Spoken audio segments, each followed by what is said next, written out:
भक्तजनों, मैं आज सुनाने जा रहा हूं 16 सोमवार व्रत कथा। भगवान शिव अपनी पत्नी पार्वती के साथ एक बार घूमते हुए धरती के अमरावती शहर पहुंचे। वहां शिव जी का एक बड़ा सा मंदिर राजा ने बनवाया था।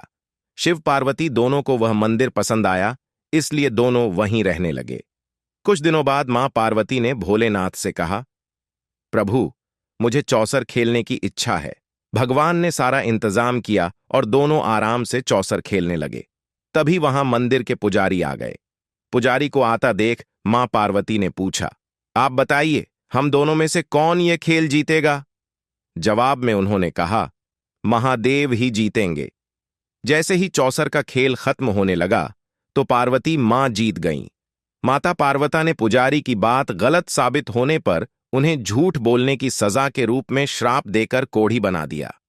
फिर पार्वती शिव जी के साथ कैलाश लौट गईं। अब लोग उस कोढ़ी पुजारी से दूर भागने लगे।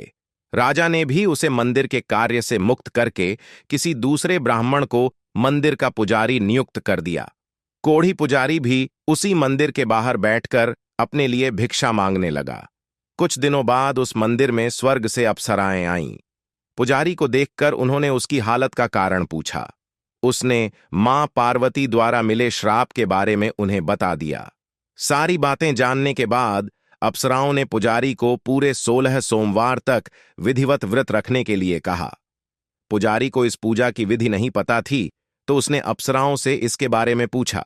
उन्होंने बताया कि हर सोमवार को सूर्योदय से पहले उठना होगा, फिर नहाकर साफ कपड़े पहनने के बाद गेहूं के आटे से 3 अंग बनाना, उसके बाद घी से दीप चलाते हुए गुड़, बेलपत्र, अक्षत, नैवेद्य, फूल, चंदन, जनेऊ लेकर संध्या के समय सूर्यास्त से पहले प्रदोष काल में भोले बाबा की पूजा करना। पूजा करने के बाद एक अंग शिव शंभू को अर्पण करना और एक खुद ग्रहण करना। उसके बाद बचे हुए अंग को आसपास के लोगों में प्रसाद के रूप से बांट देना। इस तरह पूरे 16 सोमवार करने के बाद 17वें सोमवार को आटा लेकर उसकी बाटी बनाना, फिर उसमें घी के साथ गुड़ डालकर चूरमा तैयार करना। इसका शिव जी को भोग लगाकर इसे आसपास मौजूद सभी लोगों को प्रसाद के रूप में बांट देना। इस तरह से व्रत करने से भगवान शिव तुम पर प्रसन्न होकर कोढ़ की समस्या दूर कर देंगे। ये सारी बातें बताकर सभी अप्सराएं स्वर्ग लौट गईं। उनके लौटने के बाद पुजारी ने हर सोमवार को विधिवत व्रत और पूजन किया। 16 सोमवार पूरे करने के बाद 17वें सोमवार को सबको प्रसाद बांटते ही उसके कोढ़ की समस्या दूर हो गई। पुजारी के ठीक होने पर राजा ने दोबारा उस मंदिर में पूजा पाठ करने का जिम्मा उसे सौंप दिया। होते होते एक दिन दोबारा भोलेनाथ अपनी पत्नी पार्वती जी के साथ उसी मंदिर में पहुंचे। पार्वती जी ने जब देखा कि वो कोढ़मुक्त हो गए हैं, जो उन्होंने पुजारी से पूछा कि ऐसा कैसे हुआ। जवाब में पंडित ने उन्हें 16 सोमवार व्रत करने की अपनी कथा के बारे में बताया। पुजारी की बात सुनकर मां पार्वती काफी खुश हुईं। उन्होंने भी 16 सोमवार व्रत रखने की ठान ली। इसके लिए मां पार्वती ने पुजारी से पूरी विधि जानी और अपने नाराज बेटे कार्तिकेय को वापस पाने के लिए नियम से व्रत करने लगी। 17वें सोमवार को जब उन्होंने सबको प्रसाद बांटा तो उसके कुछ दिनों बाद ही कार्तिकेय लौट आए। उन्होंने मां पार्वती के पास पहुंचकर पूछा, माता, अचानक कुछ हुआ कि मेरा सारा गुस्सा ही खत्म हो गया। क्या आपने कोई उपाय किया था? जवाब में पार्वती जी ने 16 सोमवार के व्रत की कथा सुनाई। यह सुनकर कार्तिकेय को भी 16 सोमवार का व्रत करने का मन हुआ, क्योंकि वो अपने मित्र ब्रह्मदत्त के दूर जाने से दुखी थे। माता पार्वती से 16 सोमवार व्रत की विधि जानकर उन्होंने परदेश गए अपने दोस्त ब्रह्मदत्त की वापसी की मनोकामना के साथ व्रत शुरू किया। पूरे 16 सोमवार व्रत करने और उसके विधि विधान से समापन करने के कुछ ही दिन बाद कार्तिकेय का दोस्त लौट आया। वापस आने के बाद ब्रह्मदत्त ने कार्तिकेय से पूछा, आखिर ऐसा क्या किया तुमने कि मेरा मन बदल गया? मैं बिल्कुल भी वापस आना नहीं चाहता था, लेकिन एकदम तुम्हारा ख्याल आया और मैं लौट आया। कार्तिकेय ने भी अपने दोस्त ब्रह्मदत्त को 16 सोमवार व्रत की महिमा के बारे में बताया।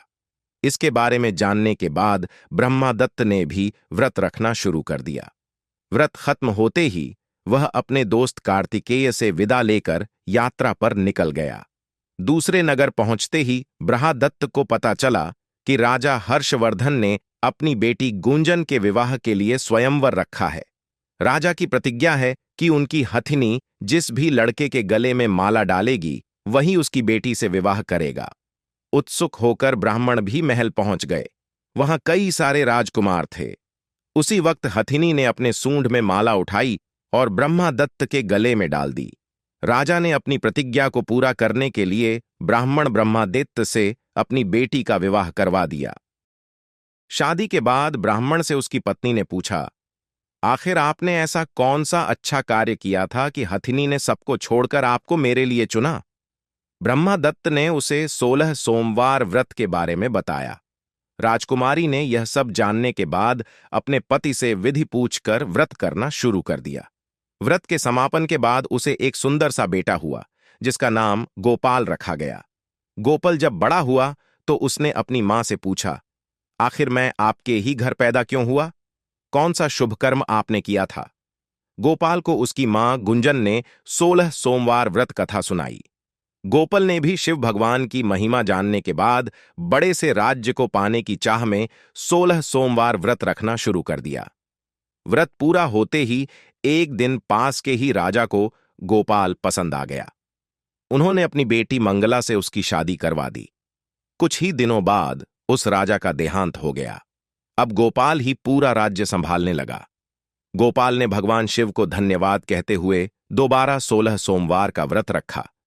इसके समापन के दिन उसने अपनी पत्नी से सभी सामग्री पास के शिव मंदिर तक पहुंचने के लिए कहा। मंगला ने खुद जाने के बजाय पूजा की सामग्री कुछ सेवकों के हाथों मंदिर तक पहुंचा दी। उसी दौरान आकाशवाणी हुई, राजन, तुम्हारी पत्नी ने 16 सोमवार व्रत का आदर सम्मान नहीं किया। अब तुम उसे अपने महल से तुरंत निकाल दो, वरना तुम्हारा सब कुछ खत्म हो जाएगा। गोपाल ने अपनी पत्नी को अपना आदेश न मानने और भगवान शिव के अनादर के लिए महल से निकाल दिया।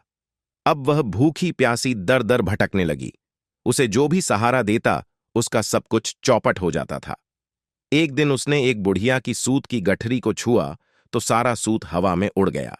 फिर उसे एक तेनाली ने रहने के लिए घर दिया तो उसके सारे तेल के मटके खुद ब खुद टूटने लगे। ऐसी मनहूसियत को देखते हुए हर किसी ने उसे अपने यहां से निकाल दिया। अब उसकी कोई मदद नहीं करता था।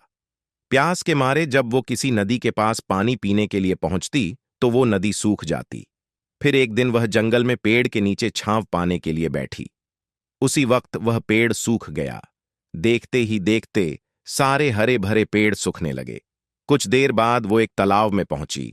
वहां का पानी जैसे ही उसने छुआ उस पर कीड़े पड़ गए। यह सब देखकर वो हैरान हो गई और उसी कीड़े वाले पानी को उसने पी लिया। भटकते भटकते एक दिन रानी पुजारी के पास पहुंची। उसे देखकर पुजारी समझ गया कि इसके साथ कुछ सही नहीं चल रहा है।